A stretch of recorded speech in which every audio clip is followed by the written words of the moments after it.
Hey, we are live. What's going on, folks? I'm jumping on, a minute early. I want to know if the audio and the video is working. If you guys could leave a comment and let me know if you can hear me, if you can see me, if there's any weird delays. I would love to hear back from you. And also give you guys some shout outs. We got to, what was that? That was noisy. We've got New Jersey in the house. What's going on? We've got James from Pensacola, Florida. How are you? I'm glad to see you. I'm glad you guys are here. We'll give this a minute and we'll let people sort of pop in. I think the reminders are probably going out right now. John, thanks, man. I appreciate it. John's watching from Facebook. We got Russ. What's up, Russ? I'm glad you're here and glad you're watching. So we are live streaming on both YouTube and Facebook. This is the first time that I'm trying to do the simulcast on both YouTube and Facebook. So if there's any issues, we'll try to work them out as we go. I do have a moderator, so you guys all need to behave because Dave will kick your ass if you're not on your best behavior. So thank you very much, Dave, for being here and working with me on this. I really, really appreciate it. We've got Puerto Rico in the house. Thank you, Desi. I appreciate the feedback. Oh boy, we got MGTOW in the house. I'm not sure if you're going to like this video or not, my friend, but I appreciate you being here nonetheless. Saudi Arabia is here. Puerto Rico is here. Queenstown, New Zealand is being represented. Thank you guys very much. I really appreciate everyone here. So we have thank you, Jeffrey. I appreciate that. I'm glad that everything's working. So we have a special guest today, you guys. We have Marni from Wing Girl Method. If you guys are not familiar with Marni, I'm going to let her come on here in just a minute, and she can introduce herself and tell you guys a little bit more about who she is and what she's up to. But she is a fixture on YouTube, has been for quite a while. I've been familiar with Marni and her videos, I think, for the last couple of years, really. And I actually got to meet her in person just this past February at Menfluential Conference in Atlanta, Georgia, like right before the lockdown. It was crazy, man. If Menfluential would have happened like a week or two later, if that was the date, like it would have been nuts. It would we wouldn't have been able to go. It would have been just ridiculous. So Bangkok is here. London is here. Texas is here. North Carolina is here. All right, guys, I think we're ready to go. I'm going to go ahead and bring Marni in here and let her say hello. And then she'll sort of give her, hang on, let's get her in here. All right, there she is. What's up, Marni? Let me see if I can hear you. Can you hear me? Yes, we can hear you. Yes, okay, cool. Good. Well, you sound very good too. And you're such a risk taker doing it on multiple platforms. It's so crazy. Hey, gotta try it, man. It's technology if it allows me to. Yeah. Cool. Well, Marni, why don't you, if you can, just take a moment, introduce yourself, and tell the audience what you're all about and what you're up to. I'm just going to adjust my mic a little bit. Okay, so what I'm all about. I am a wing girl. I've been a wing girl, and that means that I coach men on how to understand women so they can attract, date, seduce, get, and keep, if they want, the girls that they want without being a huge, creepo or a jerk to women. Very good. That's awesome. And that's really important. Is that mine? Can you guys hear that little ding? Oh, I don't hear it. Anyway, okay, good. Maybe it's just me. Maybe that might be my messages. So guys, like I said, we've got a moderator and Dave is doing a great job. Her audio, yeah. Is my audio bad? Yeah, we'll just have you speak up just a little bit. Okay. I can't really adjust it. Okay. On my I will try as hard as I can. I'm a soft speaker. No worries. Okay, so let's get into the first question I have for you. And I've got a couple, guys. And by the way, we're going to try to keep this to about 45 minutes or so, or at least under an hour. I think that anything over an hour just gets to be a little bit of a commitment to sit and watch. But hey, if we are entertaining, then we'll just keep going. So we'll try to keep it to about an hour or less. So Marni, what are some challenges with dating in the over 40 age bracket? And also, what are some things that might even make this age bracket easier to date in? Well, the answer is actually the same. It just depends on how you handle it. It really depends on how you view and believe things about yourself. There's a lot of things that can happen to you over 40 that you can program yourself into believing for a very long time, that you're not good enough, you're not attractive, women hate you, whatever it is, that can beat down on you. And the longer you've been thinking it and living from that place, the larger an impact it has on you. And even though it can be reversed, it's going to take a little bit of time to reverse all those thoughts. The benefit is also the same thing. You know yourself best. You have been in your skin for 40 plus years. For me, when I was younger and I was very into older men, the reason I was attracted to older men was because they were older, wiser, and comfortable with themselves. My husband is 10 years older than me. I loved that he knew who he was. I loved that he was comfortable in his skin. I loved that he was okay with having speckles of gray in his hair. Like, I thought that was so sexy. And if you can own that, you can also use that to attract women, because for us women, we do not get better with age, but for men, you do, and you're so lucky. And if you own it and you use that and know it, then it can be very beneficial for you in dating and in relationships with women. I think that's fantastic, and that's good perspective. I also think that like we're done playing games at this point too. It's like we have a checklist. We know what we want. We know what we don't want, and that's very, very clear. And so I feel like it's almost easier to filter out the folks that don't meet up or don't match right with your punch list. If you are in a confident space, absolutely, because then you can be a selector. What happens with a lot of the guys that I work with is that they don't believe they're able to be the selector, so they start to try to mold themselves into being something that a potential girl is going to want to be attracted to. But absolutely right what you just said. Like, you yourself really well. You know if you like something and don't like something. I'm watching this show called Cougar Town right now. It's like a show that was on from so long ago with Courtney Cox, and they did this one episode. Yeah. It's so funny. Like, I watch it to go to sleep so that I can just like laugh before I go to bed. And I remember that show. Yeah, totally. It was on like 8 years ago. It was so cute. And they drink like wine like all the time, right? Yeah, all the time. They're like full alcoholics. But it's hilarious. But they had this one episode last night where they were talking about their other neighbors and their cul-de-sac who are like in their 70s, and they have dinner at 4:30 and then they're in bed by 7. How nice it is.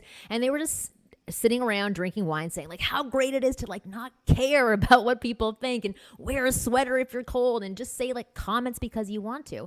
And that really is the benefit to getting older. You just are more you if you allow yourself to be more you. And the more you can be, the wider pool of people you can pull in. People and which is unbelievable. So I know I'm painting like a pretty picture of like, oh, you get older and it's so much easier. I know there's challenges for a lot of people still, but if you can learn the skills, learn the tools, you can have an amazing love life.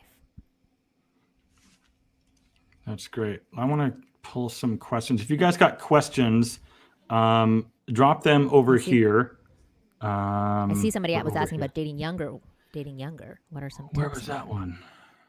Sorry, I'm just seeing the comments now, but like it just popped in my eye. So what about dating younger women? What are some tips on how to attract younger women? I kind of talked about it before. Sorry that I'm like taking over right now. No, that's totally fine. That's totally fine. But it just popped into my eyes. But so I was saying before, the thing that attracted me about my husband was that he like owned who he was. He didn't try to young himself up for me. I was 23 years old when I met him, right? So if he suddenly became a 23-year-old when he was 33, I would be totally unattracted to him. I was attracted to him because he was 33. And what I see a lot of guys do is try to dumb down their age to be more like the women that they're attracted to, when in reality what attracts us most about those older men is being older. Not being old and a fuddy-duddy, but being the older men who know themselves. So if you are trying to attract a young woman, you still have to be like energetic and passionate in your own way, but you can't be like completely boring and having dinner at 4:30 and owning it that way. But you can date any age group. I get that question all the time about like, okay, I'm 55. Can I really date women in their 20s? Can I really date women in their 30s? Yeah. That's who you're attracted to. Go for it. Doesn't mean they're going to be attracted to you. They may not be, but don't cut off and give yourself boundaries that shouldn't be there or don't need to be there. Very good. Very, very good. And that's a great point. What is this one right now? Hold on. There was, oh, it went away.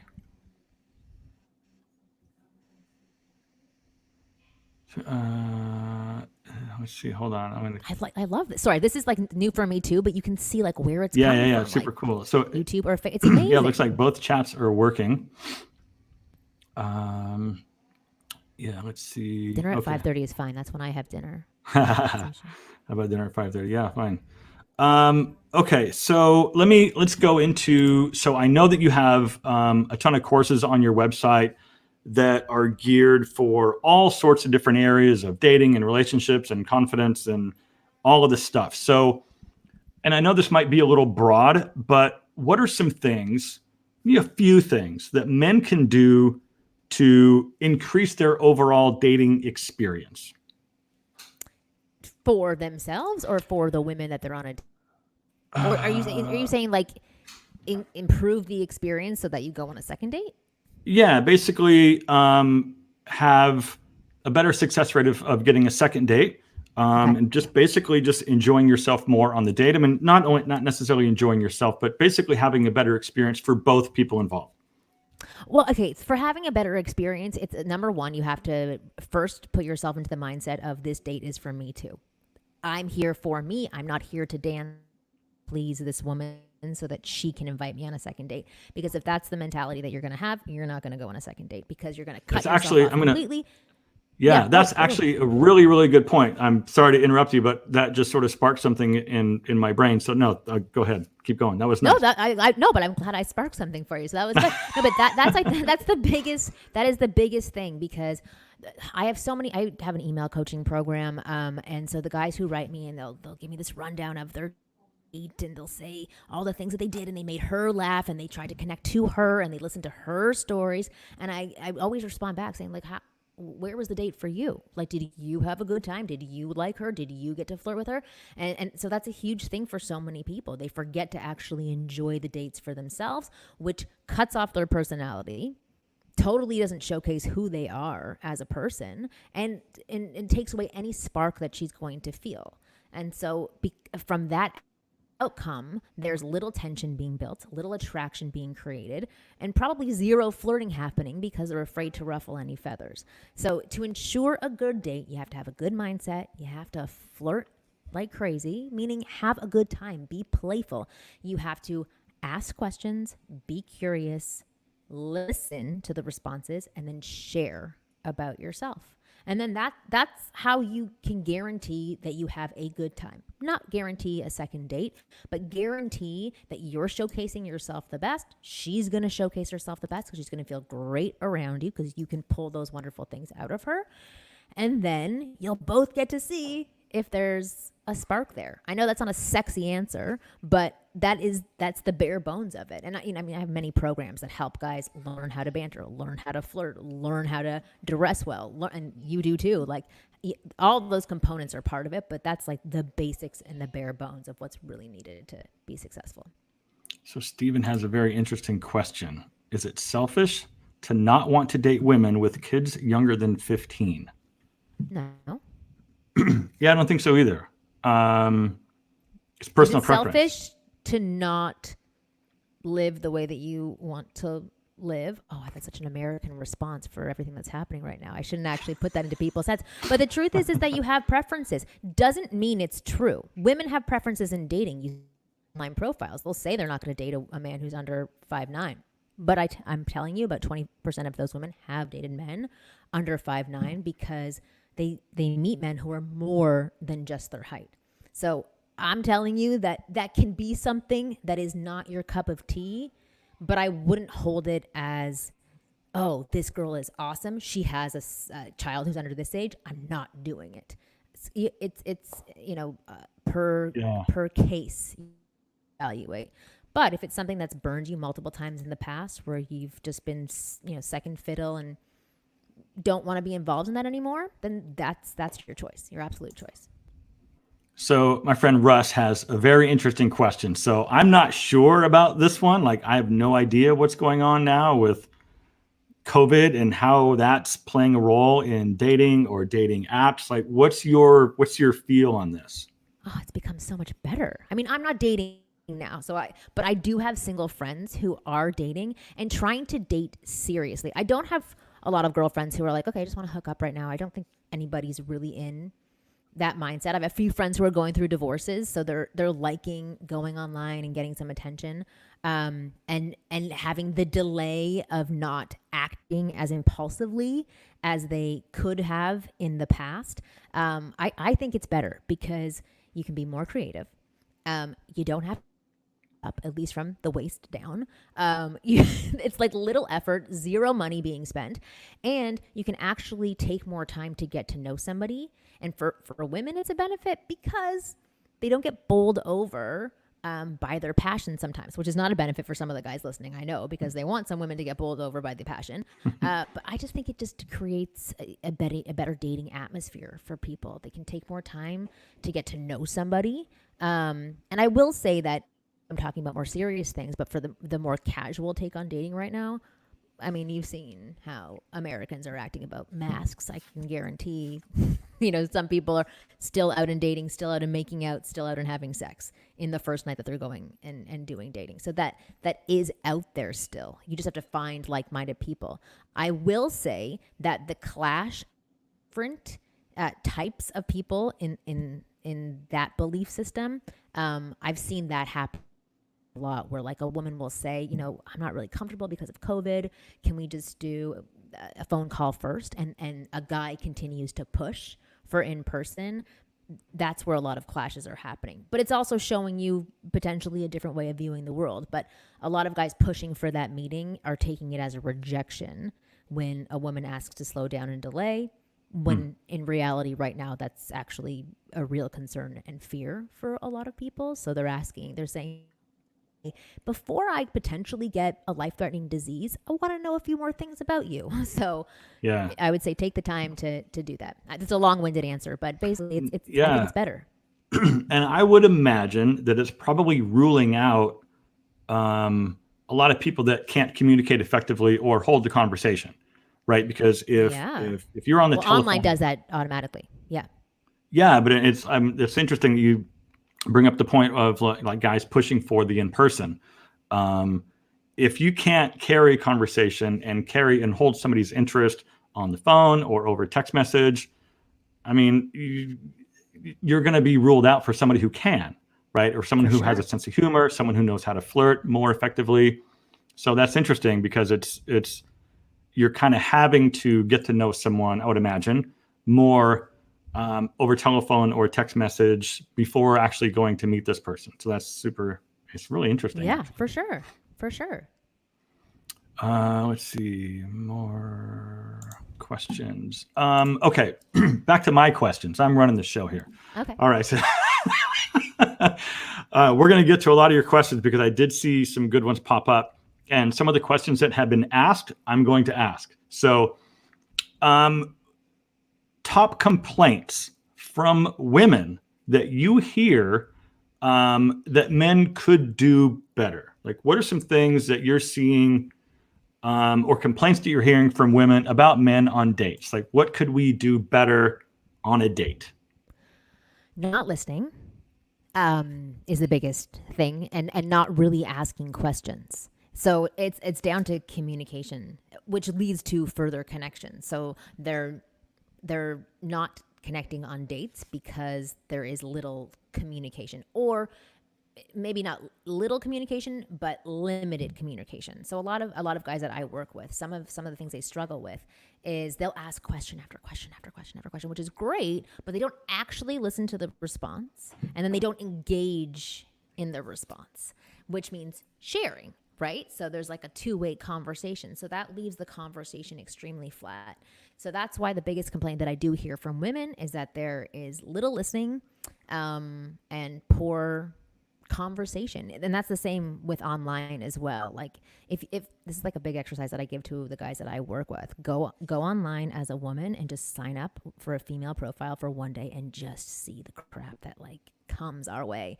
It's horrible conversation. So interesting. Oh my God. It's like either so dull and boring or super sexual. And that's also a huge complaint that some guys are just like so directed on that conquering that they don't see the woman that's in front of them. So they just flirt, or whatever, and they're super aggressive with it.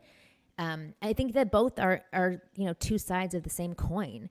It's just they're not actually seeing the woman in front of them, and that's the biggest thing. When you see a woman in front of you, and you could be curious about her, and then you share stuff about yourself, and then you're connecting in some way. And I can teach guys to do that all the time, but that's like the biggest aphrodisiac in the entire world. A guy who sees you, who gets you, and who can relate to you, and then tease you a little bit, flirt with you a little bit, and go back to connecting. Oh my God, that's like the sexiest thing in the entire world. Right. Very good. We're getting compliments already, which is very nice. So are you. Very good. Is it from MGTOW? No. That is something that I do want to discuss. Should we get into that right now? Sure. Okay, so I'm sure you get lots of interesting comments on your YouTube channel. I get lots of interesting comments on my YouTube channel, especially when I make content and videos that surround women, what women like, what women notice, what women don't like. Like I did a video, clothing items that women hate, right? Like don't wear this. Ooh. And oh my God, it's crazy. So, and it's funny, every single day there are multiple comments. Who cares what women think? I don't care what women think. Real men don't care. You watched the video, like you clicked on it, you saw the thumbnail, you read the title, you watched the video. So they obviously do care. I know. I find that so funny too. I'm like, well, then maybe they're calling themselves not real men. It's so funny. I don't know. Because they're basically calling themselves out for caring. If I don't care about magic card tricks, right? So I'm not going to go watch a video on card tricks that other magicians hate. Like I don't care. I'm not going to go watch the video and then comment. Like who cares about card tricks? Right. It just blows me away. So on that, a lot of comments are all women care about is a fat wallet. All women care about is a man with money. Let's chat about that because I completely disagree. Now, I do know that there are some women, let's call it 5%. Let's even go crazy and say 10% of all women on the planet only want a guy with money. Okay, that's 90% of the women left. Like, yeah. And that's a bad who thing. only want a man with a big penis. So then there's like, I'm just joking. I don't. Yeah, but it's just like, but like you don't want them anyway. Like what's but some people do want them. So I understand that. And the thing is that if you want a woman who only wants money, then you better have money, and you better have 10 other attributes that are awesome as well to keep up with that world of women. There's nothing wrong with her wanting a guy who has money and her wanting a lifestyle that either she grew up in or has a desire to be involved in, and they can treat each other however they want if they like that exchange. I don't see any problems with that at all. I will say that money is attractive. Absolutely. As soon as I'm talking to a guy and he does start mentioning a couple of things about himself that happen to be somewhat related to money, either the job that he has, the car that he drives, the clothes that he wears, there is something attractive about it. It's not the money that's attractive. It is the drive that's behind how he got that money. It's the intelligence behind how he got that money. It's the person that's behind how he got that money. If you got that money, it says something about you. It does. Sadly, it does. But other things that you can say something that can trigger those same buttons, depending on who the woman is in front of you. For me, I met my husband. He was like $50,000 in debt when I met him. Money was not a big deal to me at the time. I loved his confidence. I loved his swagger. I loved his group of friends. I liked his lifestyle, and I liked how he viewed the world and lived his life. That was super attractive to me. And I knew that he had extreme drive and was so good at what he did. He was just a little bit lost in certain areas. And that's where we complemented each other. I helped him get his act together in that area. He had his act together in his personal life, but not in his professional life. And I mean, now my husband is super successful. He has money. It's not the reason that I like him, but there's things behind the money. And I know that I'm still going to get bashed for saying that as well. I'm not the person who preaches it's not about money at all, because in some way it is. There's a correlation there. But if you ever, if anybody has ever read David Buss's book, The Evolution of Attraction or Desire, I totally forgot what it was. He had done, I'm totally going to quote this incorrectly. He was on my podcast a long time ago, but it was amazing. And he did this study where he went around the world and he interviewed like women from New York, women from tribes in Africa, people in Switzerland, people in India, like all over the world to find out like the base of attraction for women. And there were, I forget, 10 to 20 attributes that were similar in every single place that he went to. Finances were a portion of it, but intelligence, wit, oh God, I totally forgot what it is. Like the amount of safety that you can provide and security. There's this whole other list of things that are equally, if not more, attractive to women. I think that my issue comes when guys end up using that as an excuse.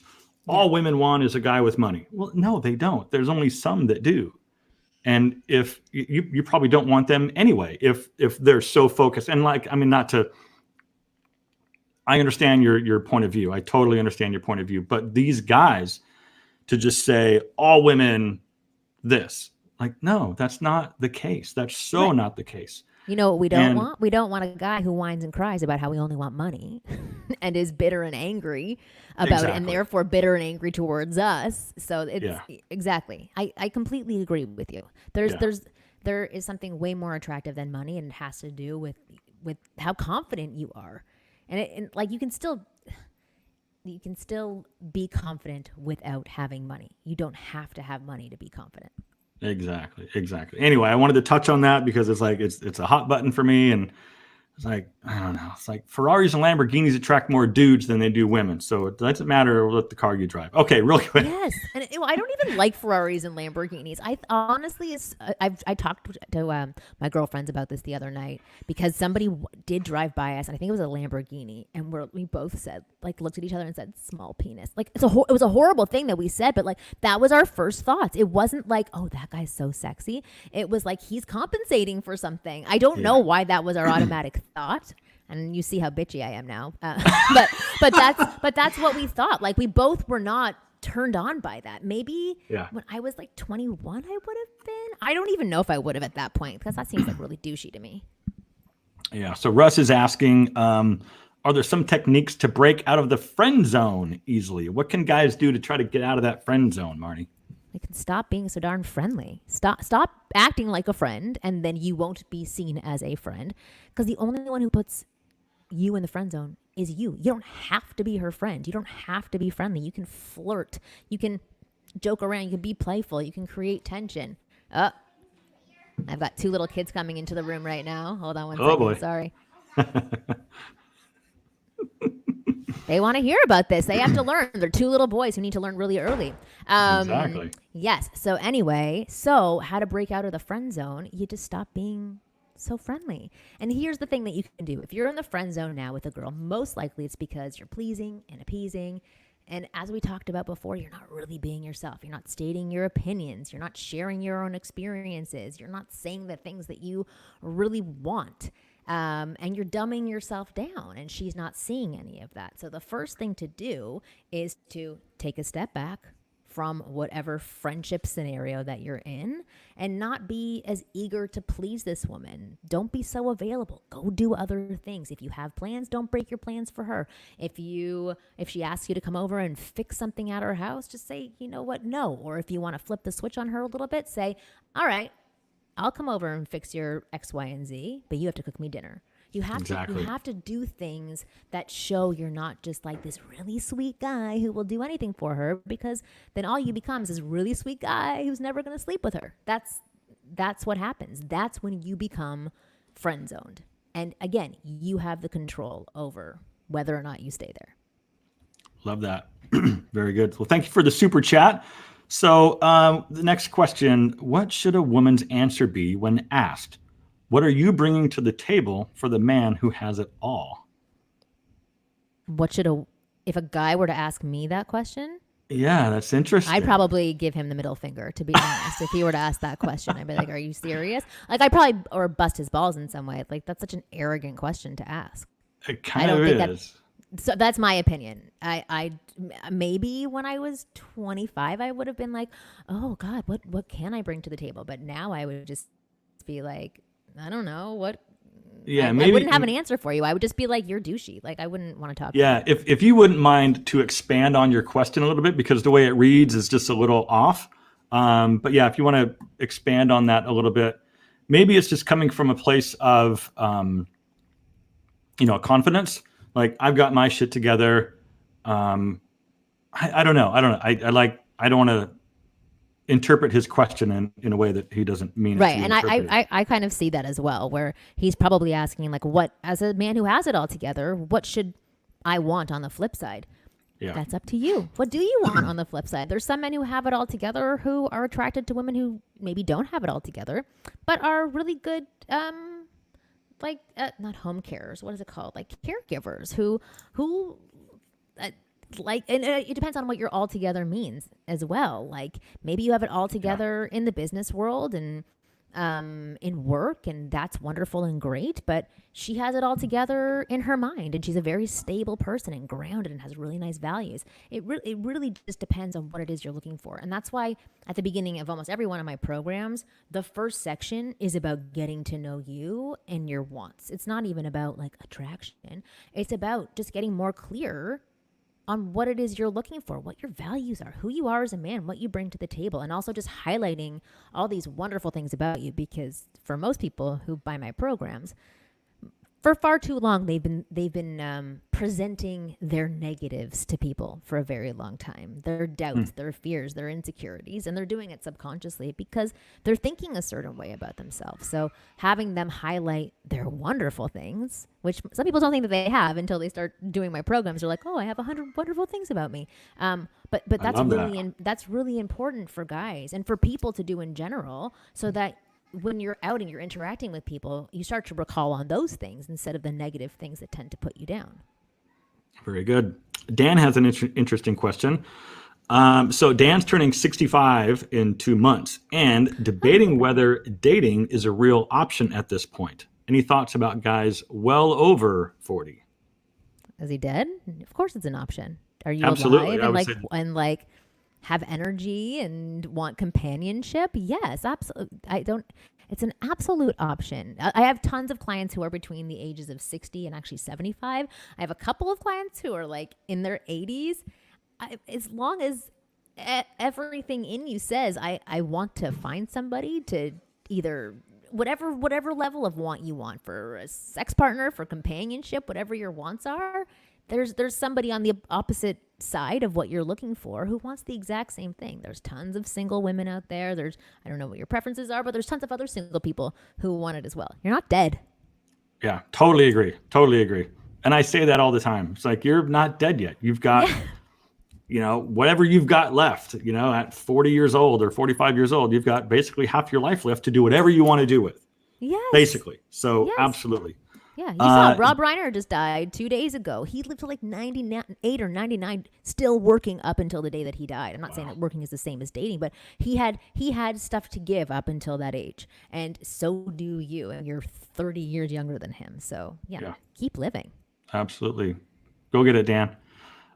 David's asking, when should you expect to share a dinner charge, or should the man pay all the time? Oh, this one is very tough because it depends on who you're dating. So for me, uh, I find it strange to split the bill. If I really like the guy, it wouldn't be a huge turnoff for me. But for me, what I always did and still feel a need to do is that if a guy were to pay for me, I would have to buy drinks, or I would have to eventually like cook him a meal. Because when I first started dating in Los Angeles, I was not making a lot of money, and guys that I liked older guys, so I was always dating older guys, and they would have more money than me. And so we would go on a few dates, and they would pay. And usually by date 3, that's when I felt like, okay, now we're into something, and now I want to show that I'm a part of this too. So I think it's all about your preferences and what makes you feel comfortable, and how the woman's acting on her other end. Because like my upbringing is that is to teach me that, like, somebody pays for you a few times and then you pay for them, you give it back. But some other women grew up that men always pay for dates and that the woman pays in her own way. So I'm not just saying through sex, but I'm saying like in other ways that she's showing that she's invested in some other way. And these are things that you can talk about once you get past date 3, especially if you're on the older side. You can talk about these things because they're a person's values. I know that's a long-winded answer to the question, but really it's about your personal preference and what you feel is right. If you're like at the 8th date and she hasn't offered anything in return, but she's still really engaged, you can bring it up with her. And if it's something that causes you discomfort, but again, she may come from the belief system of the man always pays. Yeah, totally agree. And just have the conversation. But I do like your suggestion of like, okay, well, you buy dinner, I'll buy drinks, or you buy dinner this time, and then next time I'll cook you dinner. Like totally. Yeah, and I love that. And if I was talking to a group of women, I would totally say that, because like some women don't know to do that. Some women have it in them that men are supposed to pay for dates.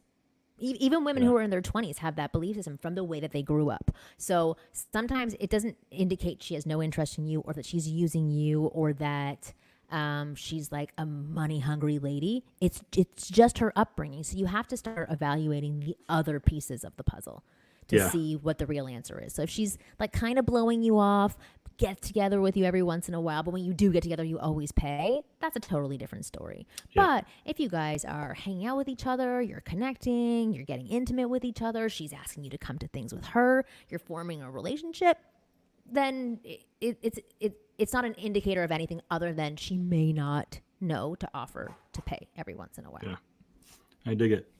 All right, gentlemen, I want you all to pay attention because this is the question. This is the question that we all want to ask Marni, and I'm going to ask it. This is the big one. What do women want?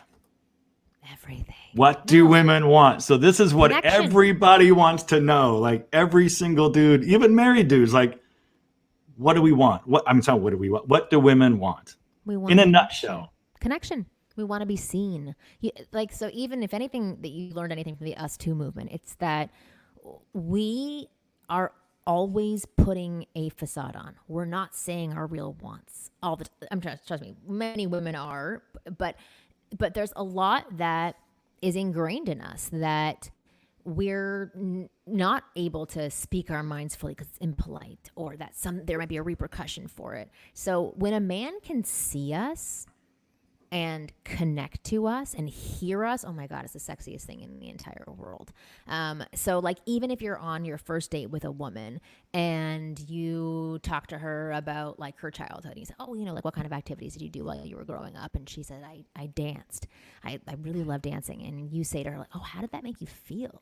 Like, what was it like being a dancer? And then she goes into this like emotional story that's something from the inside, that's not just like a surface level response of, oh, how did that make me feel to be a dancer? What was that like being a dancer? And then I respond and I like give a little bit of myself to that person, and the guy gives a response that shows that he's totally heard what I've said, and then goes back and shares a little bit more of him, and he maybe even acknowledges a little bit, like saying, oh God, like that's amazing that you were so X, Y, and Z, whatever it was, like a little pat on the back, but something that he saw within that information that I shared. And this is over a whole evening. It doesn't have to be every time that you share something.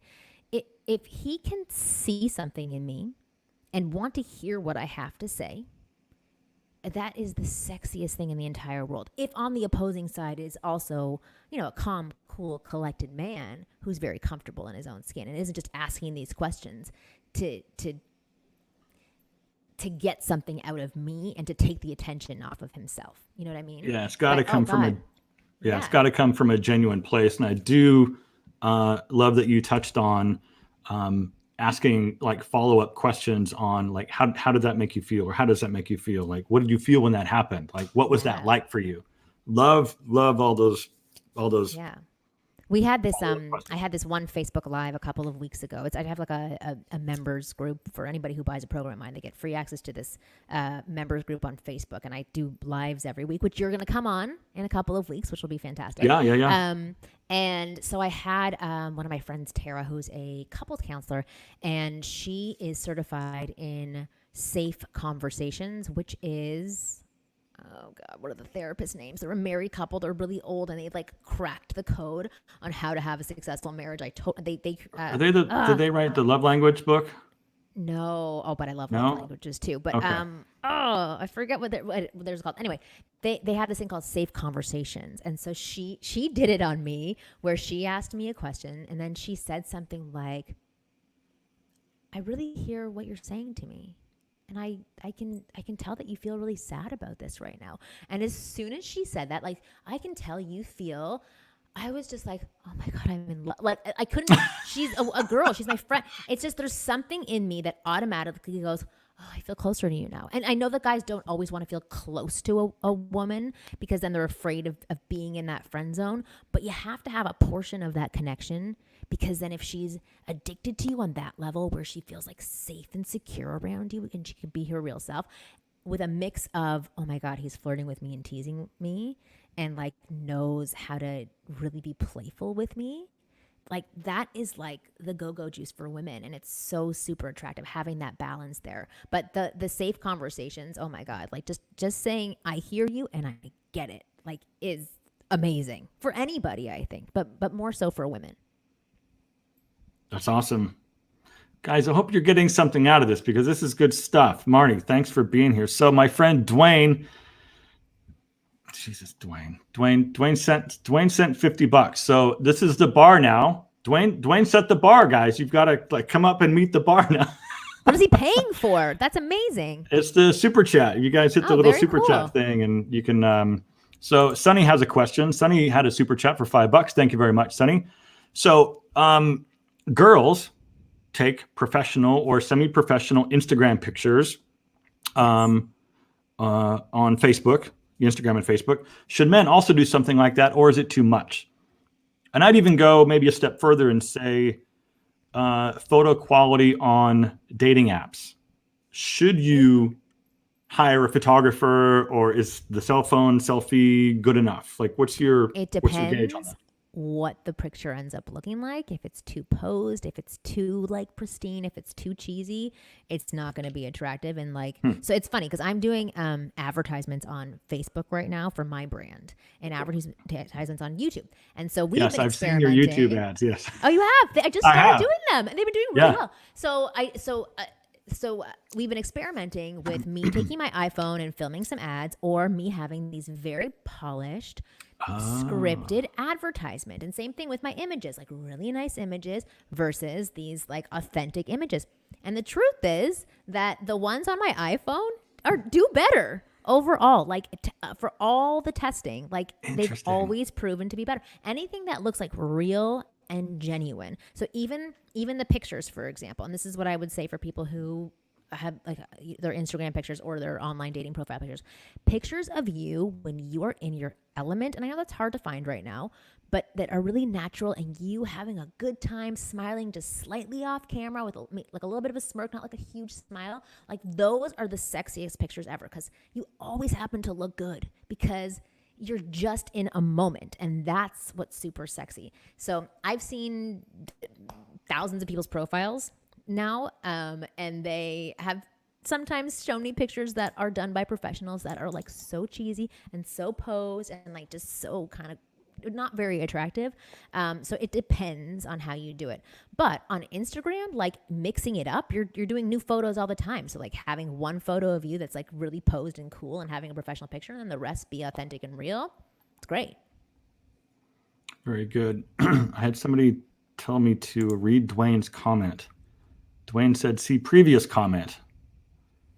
What's the previous comment? Oh, you're Dwayne, what's the previous comment? Give me a tutorial on how to do this when I start doing mine. I know. Okay, so the previous comment that I'm seeing is this one.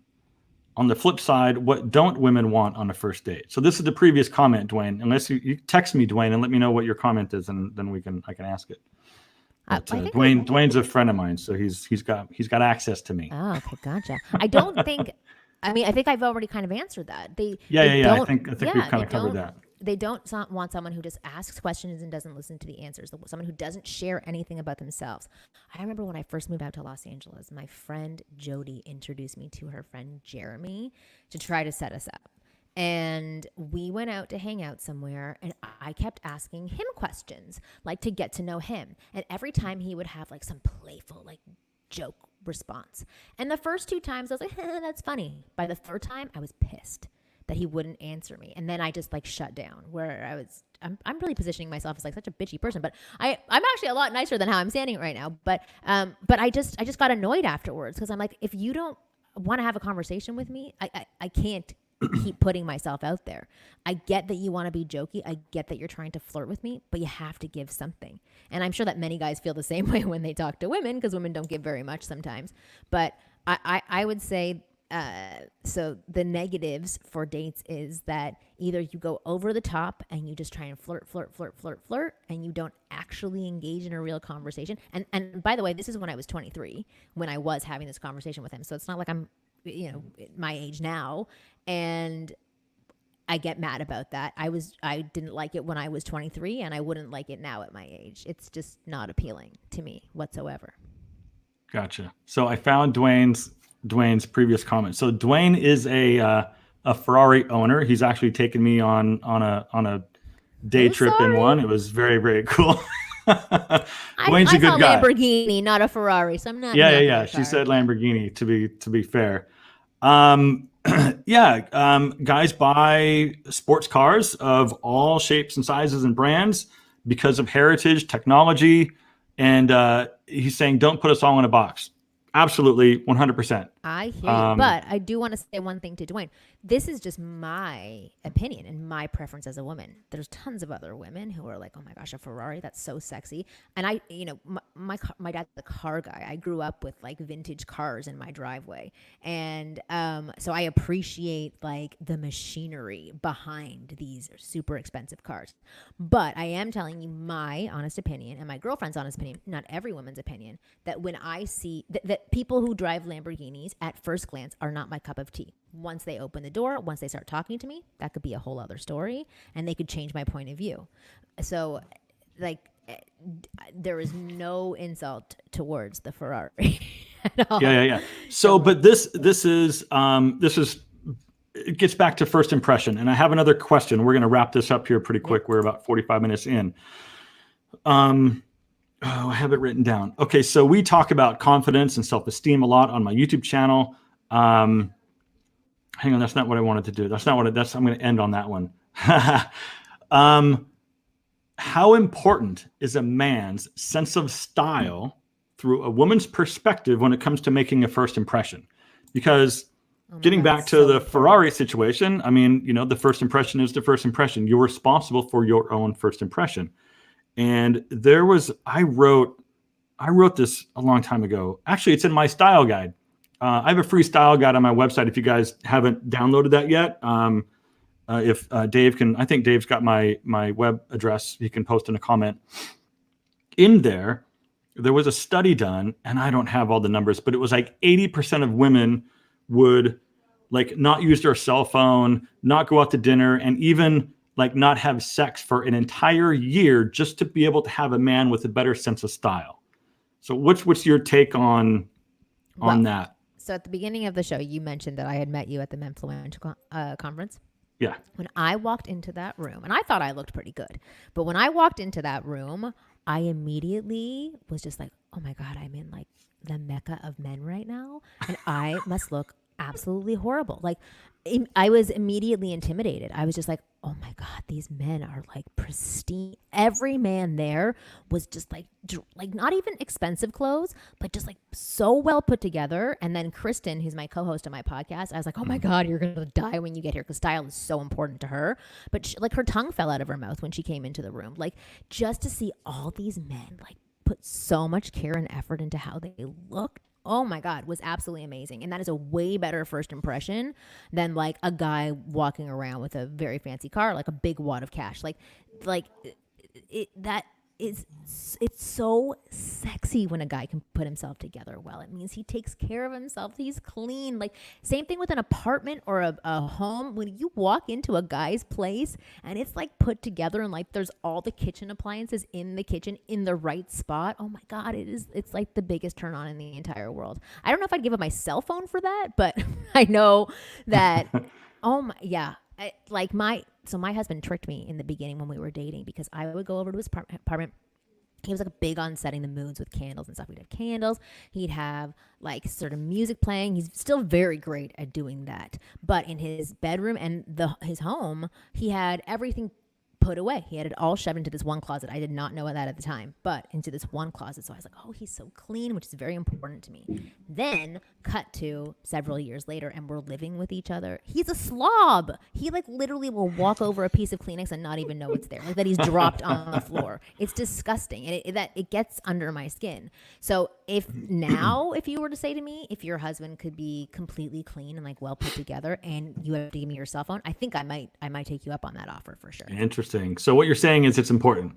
Yes, sorry, I give long answers. No, it's okay. It's good to hear all of the feedback. So yeah, and I get this comment all the time. It's like, who cares? Like, I dress for comfort, not for anybody else. I get that, and to a degree, I respect that, right? Because there's a lot of situations where I don't care what people think of me, right? That's a big one, but I still care how I show up, right? Mm-hmm. It's like I'm not wearing a costume so other people think a certain way about me. That's not what this is about. And this, even if you're married, like, don't you still want to show up and impress your wife? When the two of you walk into a room together, don't you want other people to look at the two of you and go, dang, what a great looking couple. Yeah. And it's self-respect, and it's respect for yourself and respect for your spouse, your partner, whoever you're with, to put effort in. A little bit, yes. That's all that it is. Because like, even for me, I remember when I went on one of my first dates with my husband. I'm from Toronto, and for like my community, we wore like really cute, kind of expensive sweatpants, and that was like our that was our dressing up. And so we went bowling on our third date, I think, and I wore, in my opinion, a very cute outfit because I was going bowling. I didn't want to be uncomfortable. I'm very competitive. And I wore like really cute sweatpants and this really cute hoodie. And I remember he said to me, he's like, is that what you're wearing?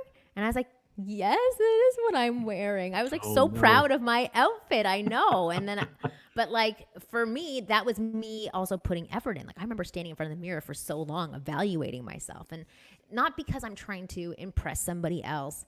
Because it made me feel good. It makes me, listen, I'm in sweatpants here and like a nice top on top, right? This is like the new way of being. Exactly. I barely leave my house. So I don't really have to get dressed that often. But on the days that I do, where I just say, okay, let's put some effort in, it makes me feel totally alive again. And if that does not make you feel alive, you don't have to do it. If you're like, no, I really like just wearing crappy clothes, but when I'm alive, I like engaging in really good conversation. Trust me, when you meet a woman and you're wearing crappy clothes, but you're totally engaged in conversation, those crappy clothes won't really matter. It's just an additional thing you can offer. Like this one guy that I coached, this is so long ago, Alan, who's one of my favorite clients of all time. He did a style makeover with the stylist that I work with. And he wrote back to me. He was like a complete like Bill Gates guy. Like that's what he looked like before, like how Bill Gates dresses. And he got a total makeover where he just like had stylish clothes, very similar to the guys from Menfluential and like how you dress. And he said, women approach me now. They'll approach me and say something about my jacket or my pants or my shoes or my hat. Like, he's like, I don't even have to talk to women anymore. They just come to me. So it's like, it's a tool if you want to use it that way. And that's absolutely true. I can be out by myself, not even trying to do anything, and I will be approached. So, oh, for sure. If you're single, dress better and just sit around and they'll just come to you. Yeah, totally. Yeah, you're a very good dresser. True. I loved everything that you wore at that conference. Thanks. I appreciate it. Okay, last question is about confidence. So it's easy to just say to men, just be more confident, right? But for a lot of guys, it's just not that simple. And so one of the best ways, and actually I did an interview with Andrew Farabee, and one thing that he said in our interview that was really, really poignant, I thought, was before you walk into a situation where you know that there might be, you might be intimidated or it might be awkward, a social setting, just say, I can handle it. I got this. I like that. I'm going to handle it. So how soon do women pick up on confidence in a man? And how quickly can that go from confidence to arrogance, in your opinion? That's a good question. So they can pick up on confidence very quickly. Like that's Very usually quickly. that first little bit of banter. So like typically when a guy will approach a woman and she'll give like some sort of snarky response or potentially blow them off, that's her first assessment of his confidence, right? It's about how that guy handles it. There's some guys who are just like, okay, blah, blah, blah, and like walk away. There's other guys who may be rude and insulting afterwards. Or there's other guys who know how to play with that type of behavior. I'm not saying that behavior is good, but I'm just saying they know how to play with it. And even if it's just like a cute little jab from a girl being jokey and bantering, as soon as they show that they can handle it or they're not fazed by it, that's the first sign that that guy has confidence, which gets you to engage a little bit more. It turns to arrogance when the guy's starting to act arrogant. I don't really know how to answer that questions, but it's arrogant. It's arrogant overconfident. when you don't pull the woman into what's happening. Like confidence is fine as long as it's a two-way street. I don't know how to explain it, but I can feel what it feels like to be I around get you. somebody. And I think we all know, we've all experienced the guy who's just way too cocky and it just kind of comes off a little douchey. I do want to put this up on the screen here really quick because I completely disagree with this comment. Saying that women don't approach men. It's a fantasy. It's absolutely not. I asked my husband for his phone number, and I have approached many men. But I will say most women do not approach. They're starting to now, for sure, because like post Me Too and everything. But so many women are either told that it is emasculating or too masculine of them to approach. So like a lot of women that I know who are maybe a little bit more alpha women, sometimes they feel they have to like dumb themselves down in order to attract men because they find that when they do go up and approach men, it does turn men off. So many women have tried to approach but have not gotten the welcoming, glowing response they would have hoped that they would have. So it deters them from approaching, and they also get feedback that it's too much for some men to handle, so they don't do it. But I have done it many times, and so it's not a fantasy. Yeah, it's definitely not a fantasy. I'm telling you, it's not. You guys. See? Yeah. Well, you get approached all the time, so there you go. I do. And it's like it's absolutely crazy. It's crazy.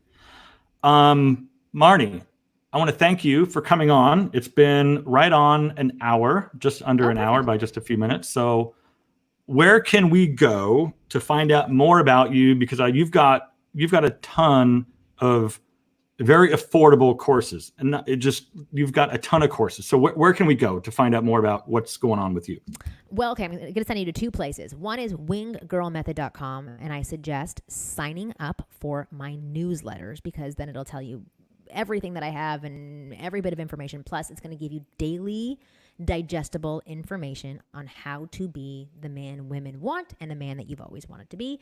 And the other place I'll send you to is to my YouTube channel, which is youtube.com/Marni Kinrys. Obviously, it's a very old account because I used my first and last name from so long ago. But yeah, go there and check me out. I'm going to do these StreamYard lives on YouTube very soon. So this is a cool little platform. I love it. So I love it.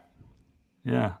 I had to buy the monthly thing so I can customize it because you've got the banner with my logo and I've got all the background stuff. So I had to do the monthly thing just to sort of but Dwayne make it look paid cool. for it. He just paid for it. There you go. There's your money. There you go. Yeah, Dwayne bought it for me. Thanks, Dwayne. I appreciate it.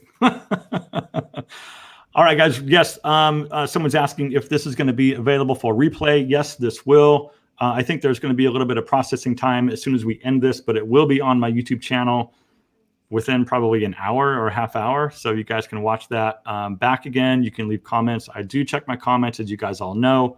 So yeah, Marni, thanks again for coming on. And I think in about a week or so, I'm going to be on your Yes, Facebook. you're going to be on mine. Mine's really private, so not everybody can get in. But if you buy a program from me, you get free access to the Facebook Live with us, and then the one that I have every single week with other amazing people giving their point of view. Very cool. All right, Marni, stay on for just a second. I'm going to Okay. go ahead and end this. And guys, we'll see you very soon. Take care.